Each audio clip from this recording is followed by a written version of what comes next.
Station 311 Charles Ward, 415 with a suspect commute, expedite. K9 deployment. We're westbound Pleasant Valley, approaching St. Charles, Houston, 7 Hills.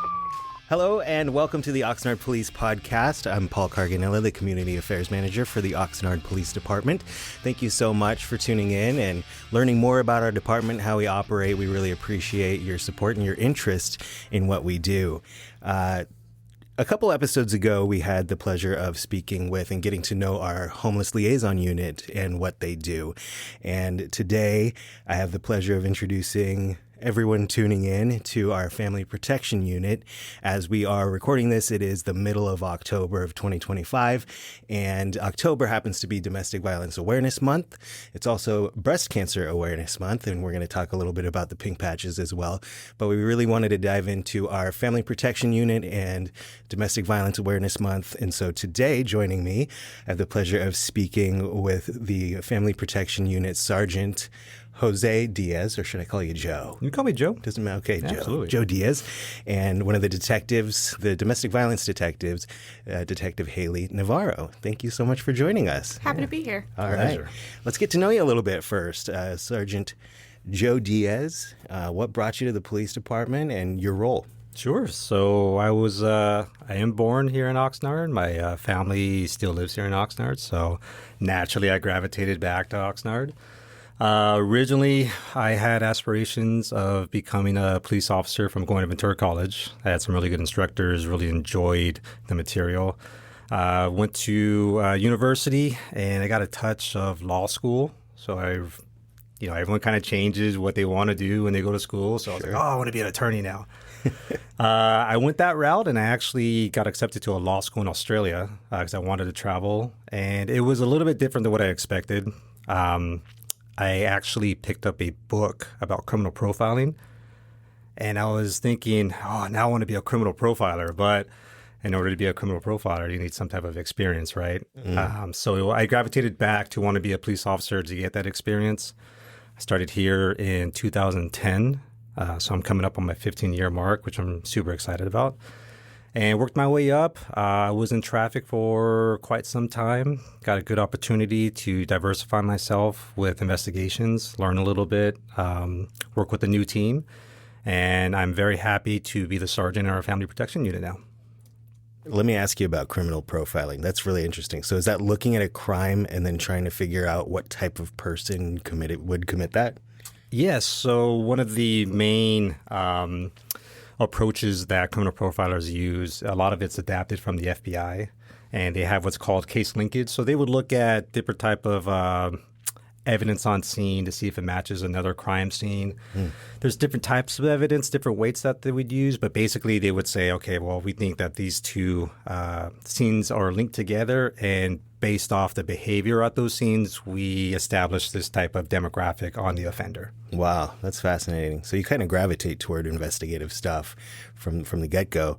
And so in the traffic unit, did you do a bunch of investigations? Were you mainly out on the streets, or did you do any of the traffic collision crime scenes? Or yeah, so we would respond to maybe about 12 to average around 12 to 13 fatal collisions. So part of those collisions, we have to establish how it happened. Obviously, if someone was impaired, that would escalate the charges they're looking at. So on the highest end, we would investigate what's called like a Watson murder. On that Watson murder, we would have a death that's related to an impaired driver that caused that collision. And then that impaired driver already had a conviction for DUI or has known the dangers of driving while impaired. Trying to establish that is difficult, but that's where I got my taste in investigations. And, I saw the opportunity with the Family Protection Unit, and I wanted to deepen my understanding of investigations, so I took the opportunity. Great.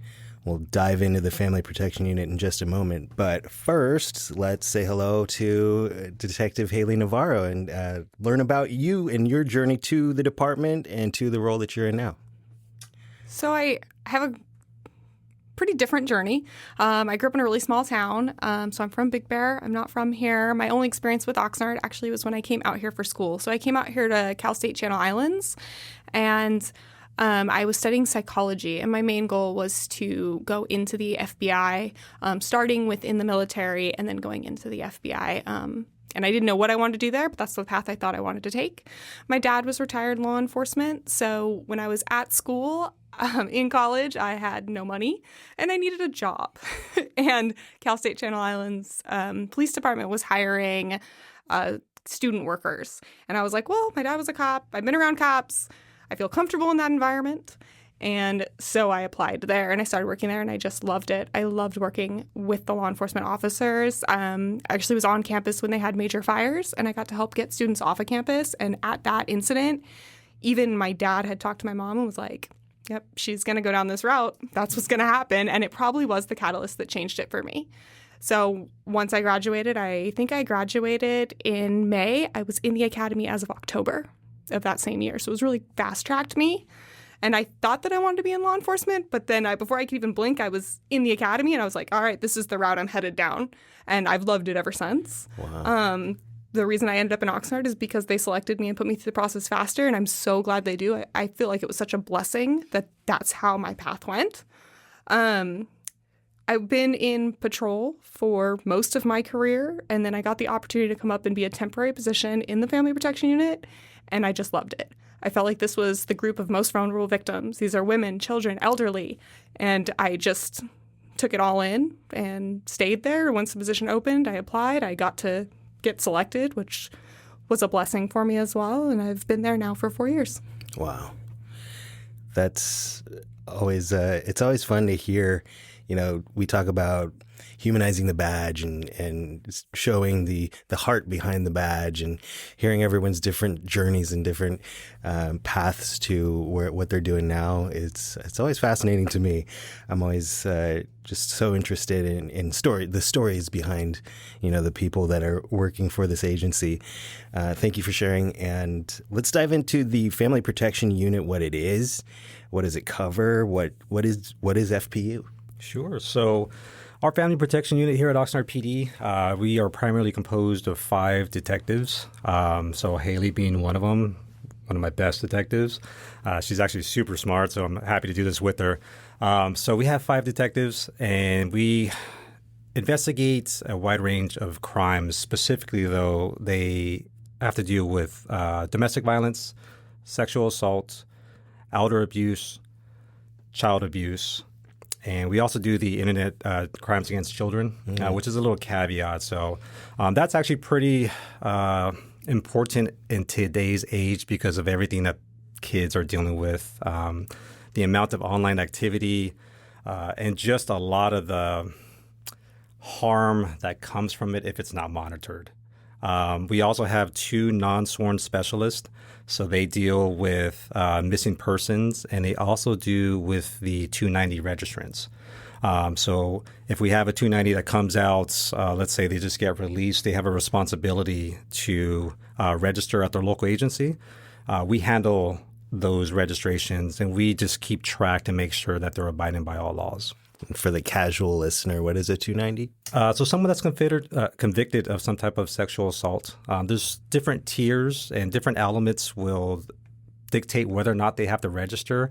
But if they do meet that criteria, they would have to come to us, let us know where they live, let us know pretty much that they're abiding by all laws. If there's something that's going on or they're involved in something, they have to give notification to us. Interesting, too, of you always think someone's a registered sex offender, they must be on parole or probation. Fun fact is that they're not always. Some are released and they do have a parole or probation time period. But if you're a lifetime registry, so if you're on that registration your entire life, you're not always having terms alongside of it outside of maybe you have to stay away from a school, but you may not have to stay away from all children. Each registration has its own restrictions.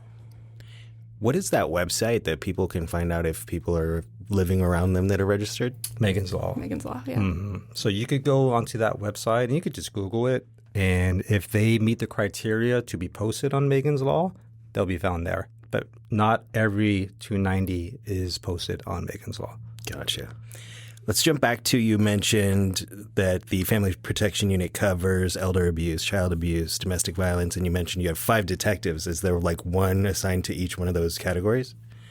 Right now, because of the cases that we have, every detective is pretty much trained in each aspect of that. We have some detectives that have more experience with particular cases. Like Hayley's actually really good on sexual assault cases. We have other investigators that are primarily like really good with domestic violence cases. So we kind of spread the work through the entire group. Ultimately, where I would like to bring this group is everyone would have a good foundation experience to do whatever it takes to handle a case. But kind of where this conversation is going is a lot of the cases, it's not necessarily the investigative experience. A lot of the cases with domestic violence and sexual assault, you really have to be able to build that rapport with our victims. And that's like one of the key strengths of a detective in our unit is if they are able to build trust, we're able to take a case further because it's sometimes very difficult for our victims to come forward and disclose. Sure. It's got to be such an art form, kind of being able to have those conversations and get information in those really tough times.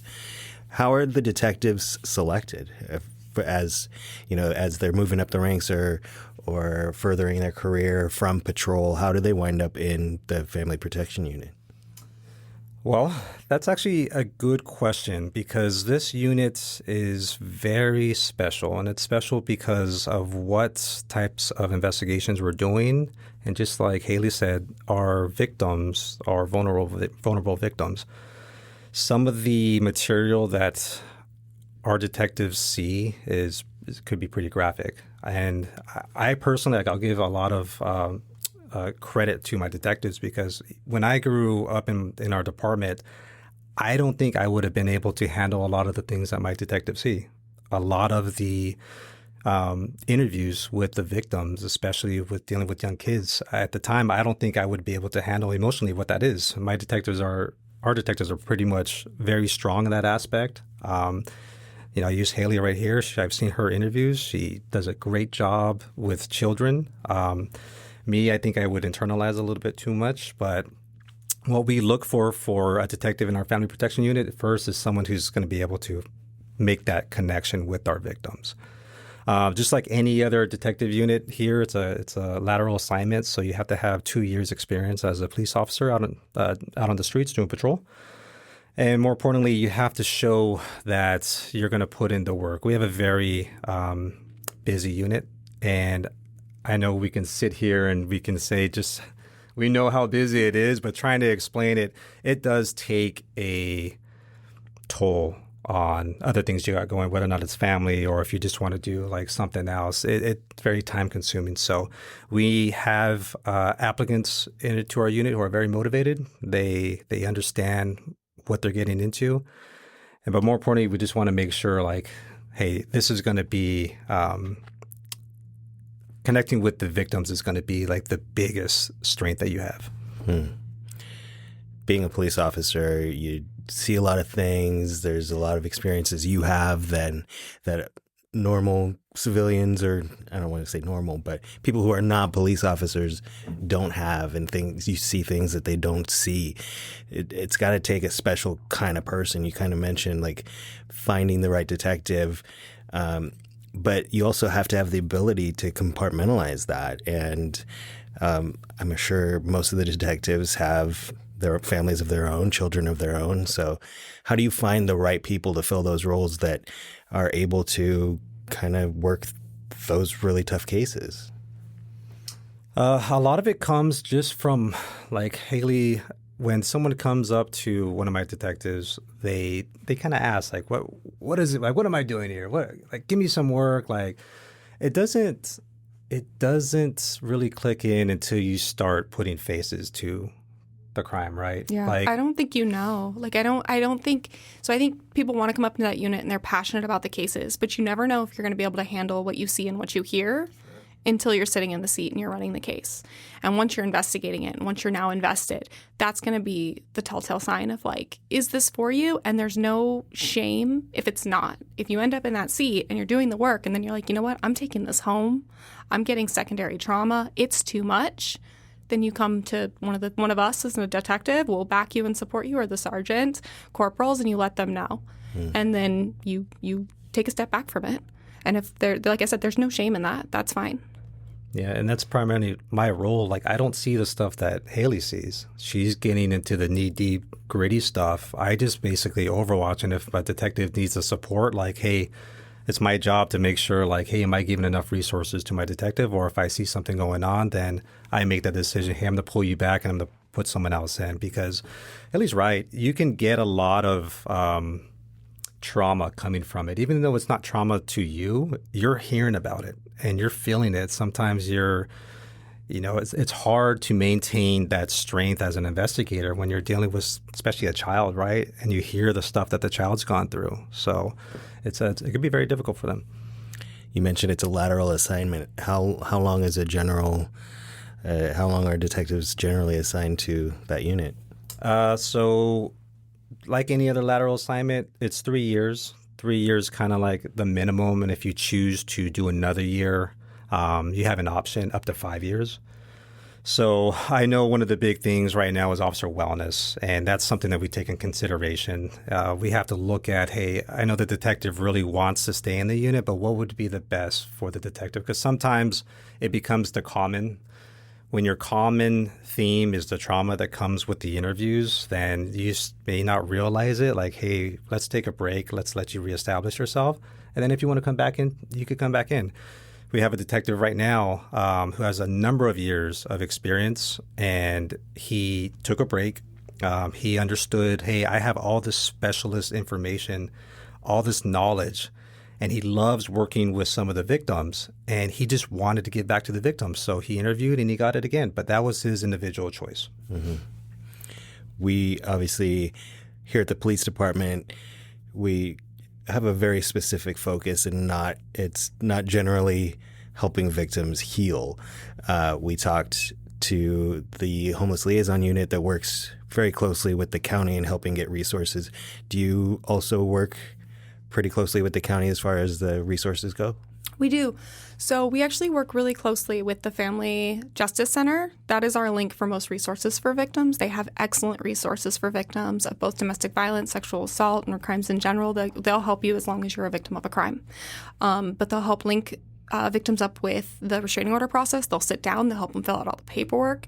They actually can get resources such as, let's say, you, like in a domestic violence situation, typically when someone tries to leave, that's a really dangerous time for that victim. So maybe you have to leave in the middle of the night. Maybe you have to leave without clothes for your kids, clothes for yourself, without your cell phone because maybe they track it or control it in some way. Family Protection, the Family Justice Center can get you all those resources. They can get you a new cell phone. They have diapers. They have wipes. They have bottles. They have formula. They have clothing. They'll link you up with shelters. So that's who we work with a lot. We try to get our victims in touch with those resources up there in Ventura, because that's one of the best hubs for them where they can get like the most bang for your buck, so to speak. You're going to get the most information at that center. You mentioned domestic violence. We said at the start, it is Domestic Violence Awareness Month. And it's such a funny, like, general thing, like when people say, let's bring awareness, like everybody knows it's happening, right? But what do you focus on specifically as far as sharing information, or what is the awareness that we try and raise when it comes to domestic violence? I think, to answer your question, it's a great question. The awareness that we can bring is how common it is, because I think that in that situation, the victim, man or woman, feels very isolated. And in domestic violence, that's what the suspect wants to do. They want to isolate power and have control. And in order to have power and control, you have to do that in one of many ways. But one of the most common is isolation from friends, from family, from community, from financial means, whatever that may be. And so our way to bring awareness is to let you know how common it is, and that it's not just physical abuse. Someone can hit and shove, and yes, they are a victim of domestic violence. But if someone is constantly criticizing them, controlling all of their finances, monitoring them, that's also domestic violence. Wow. And what are you say it happens, it's more common than we think. Do you have specific statistics on that? I did. I looked it up earlier. I think it was 1 in 4 women and 1 in 7 men. So that's really common. Yeah. And it's behind closed doors. It's I always say it doesn't discriminate. And I think that's the best way to describe it. It doesn't matter what race you are, doesn't matter what sex you are, doesn't matter your sexual orientation, doesn't matter your educational background, your social economical background. Domestic violence does not discriminate. It can be anyone. An abuser can be anyone. It can be the nicest person in the community, but you never know what happens behind closed doors. Yeah, and that number two, I mean, it comes to the question, how many are actually reporting it? You know, how was that number came? Like, there is a stigma saying, hey, I'm a victim of domestic violence, especially for males. Especially for men. So it's very common. And that's the goal with this awareness, too, is, you know, it's try to explain, hey, there's other people out there that have experienced the same thing. And even if you don't make that report to PD, you know, there are numerous services that can help you out. Where could somebody turn to find those services? Just like Hayley said, you know, the Family Justice Center, Interface, locally, Coalition for Family Harmony. If you just contact those numbers, they'll guide you to the right place. And us. If you contact us, we're going to get you in touch with resources too. Even if what's going on doesn't necessarily meet the elements of a crime, we can still get you resources. As you were talking about isolation, I was wondering, like, is that a time, if I noticed a friend of mine started to seem more and more isolated, would I call the police, or would I call one of those resources, or would it be best to talk to him about it? What would you say? It depends on the circumstances. We always have our non-emergency number. So if there is some significant behavior that you're observing that's just completely out of the ordinary, you know, we are always here to help. The worst thing that can happen is you get directed to us, and then we offer those resources, right? Again, we do have local nonprofits that are also willing to help. You can call them. I think the biggest takeaway from this is if you see it, do something about it, right? So make a phone call, follow up with it. Don't just let it linger, because it could be something else that could be happening. And I do encourage, like, if you did have that happening with a friend, keep that connection open. I say keep that line open with that friend. Make sure you're available. Don't be judgmental. Be someone that they can talk to. Because typically when there's a victim of domestic violence, they're going to tell someone close to them long before they tell us, right? So be that avenue of someone who they can call in that crisis moment and say, I need help. Maybe they're in a situation where they can't call for help and they need you to call for help. So just keep the line open with them. In a lot of the high-profile cases that we can think of, you know, we learned the lesson that it's a cycle, and the victim, you know, goes through this over and over and thinking something's going to change. But the more time goes, they say that it gets worse and worse, right? Mm-hmm. Until maybe it's a terrible, terrible ending. So would you say that if you're experiencing domestic violence, or you think a friend is experiencing domestic violence, it's best to get that help as soon as you can? I think that's always best practice. The situation statistically is always going to escalate. And it's important that victims know that they're never at fault for whatever the abuser did. So no matter what the abuser tells you, it is never your fault that you're being abused. So it's best to get the resources as soon as possible. But it's also, you got to do it when you're ready. And like you said, it's a cycle sometimes, and they're going to go back. I think on our end, from the law enforcement standpoint of view, we would rather help you 6 times and the 7th time be the time you make it out than you don't call because you know you're going to go back, or you know that it's going to be a cycle. Well, keep calling. Let us be part of the cycle with you. It's always that promise that I can change, right? I can change. And then if it's not changing, let's seek some help. Mm-hmm. Well, we mentioned at the start that it is also Breast Cancer Awareness Month, and you see on Sergeant Diaz's uniform here, he's got one of our pink patches on. Let's talk about the Pink Patch campaign that we've been talking about all over social media and where it began. Fun fact, do we know where it began and when? Seal Beach? Yeah, that's right. 2013? Seal Beach Police Department always does a lot of fun stuff with their patches and on their socials. If you're interested in a fun social follow, Seal Beach is a great one. Yeah, they started it in 2013 just as an awareness campaign.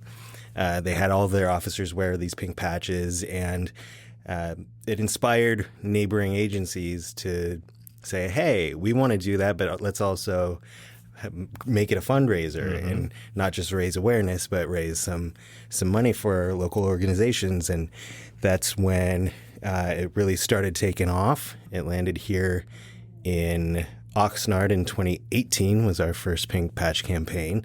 You want to tell us a bit about how that started here? So it started off by one of the officers who his wife was a survivor.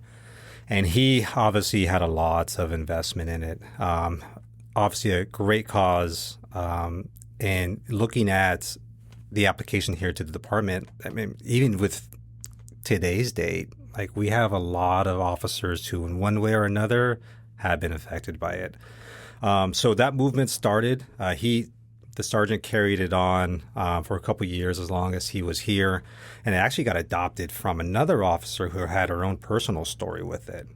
So we're really happy to keep that flame going. Again, fantastic cause, but it actually really, when we do this month, it really shows just how unified we are, because a lot of us have some type of experience or some type of exposure to it. And it not only builds that unity here with our department, but when we have the Pink Patch projects, the pop-ups, then we start having those conversations with the community.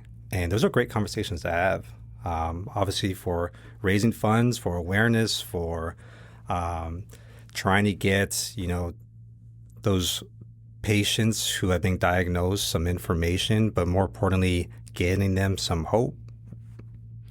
The pop-ups you mentioned we'll pop up at a coffee shop or at a farmer's market with a little pop-up sale, and we'll sell the patches, and I'll show you the t-shirt. This is the patches that we're currently selling, and this is the back of the t-shirt that I'm wearing. Those of you watching the YouTube version of this podcast have noticed I'm a little bit more casual today. I'm in a t-shirt just so I can show off the patch or the shirt that we are selling this year to raise funds for our local organization called Ribbons of Life.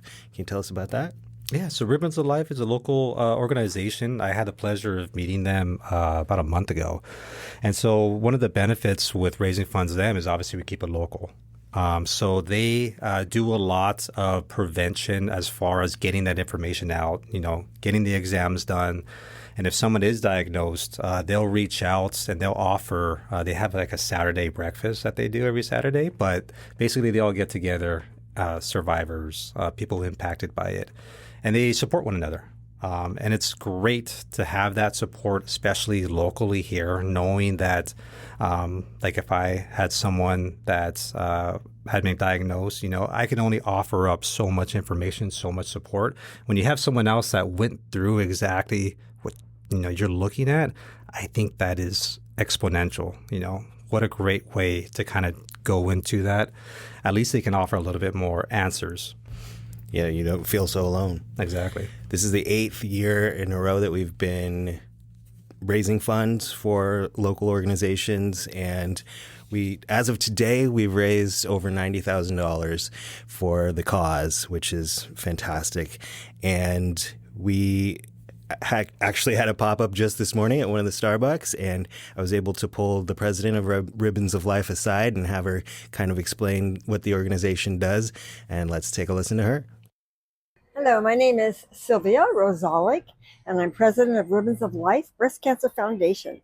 And we're here today with the Oxnard Police Department, and we are just so honored that they are supporting us this year.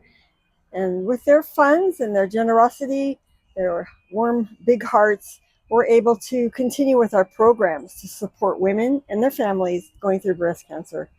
We have scholarships we give out every year. We have monthly Breast Fest breakfast meetings at Black Bear. And we also have art classes.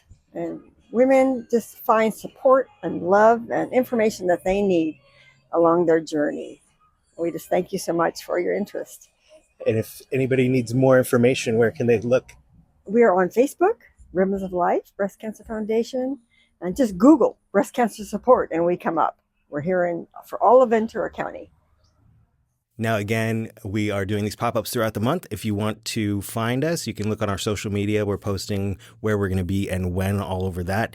You can also come to the second floor lobby of the police station here at 251 South C Street, Monday through Thursday from 8 a.m. to 5 p.m. We have them for sale here. Or you can drop me an email, let me know. We can connect, and I can get you whatever you need. I'm at Paul at oxnardpd.org. And can't wait to connect with all of you. I also want to mention before we go that we have a big community event, it's going to be our 10th annual Halloween Spooktacular right here at the police station. It's going to be Thursday, October 23rd. It's a really awesome trunk or treat, isn't it? Oh, yeah. We'll be there. We're going to have our own booth. Oh, it's so much fun every year. That's right. The Family Protection Unit's going to have a booth. Yeah, Absolutely. we have for the last 3 years, and this will be our 3rd year, and it's been so much fun. Please come get some candy from us. Wear your costume for this year. Bring your treat bag, and we'll fill it up. We have over 50 community groups coming out to join us this year for the trunk or treat. So hope to see you there. I'll put all the information in the description of this video. And gosh, I want to say thank you so much to Sergeant Diaz and Detective Navarro for joining us today. This is great. Thank you. If you're listening on your favorite podcast platform and you want to make sure you don't miss an episode, make sure you're subscribed. And it really helps us to share more information if you leave a positive review or a rating. And if you're watching on YouTube, of course, make sure you're subscribed there and hit that bell notification so you get notifications every time that we have a new video on our YouTube channel. And thank you for spending the time with us. Until the next time, stay safe out there, Oxnard.